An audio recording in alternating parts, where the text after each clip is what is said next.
Des pertes massives du côté ukrainien. En seulement 24 heures, plus de 270 militaires auraient été tués dans la direction de Koursk. Un bilan lourd, annoncé par le ministère russe de la Défense, qui affirme avoir infligé des pertes conséquentes aux forces armées ukrainiennes.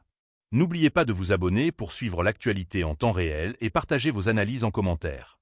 Selon le communiqué officiel, en plus des pertes humaines, 2 chars, un véhicule de combat d'infanterie et plusieurs équipements militaires ont été détruits.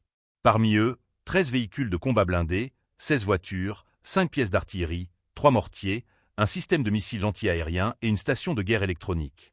3 points de contrôle de drones et un dépôt de munitions auraient également été anéantis. Une avancée stratégique pour l'armée russe, qui poursuit son opération visant à affaiblir les capacités offensives de l'Ukraine dans cette région frontalière. Mais ce n'est pas tout. Le ministère russe de la Défense dresse un bilan plus large, englobant l'ensemble des affrontements dans cette direction depuis le début des opérations. Selon Moscou, l'armée ukrainienne aurait perdu plus de 60 210 soldats, 363 chars, 263 véhicules de combat d'infanterie et 213 véhicules blindés de transport de troupes.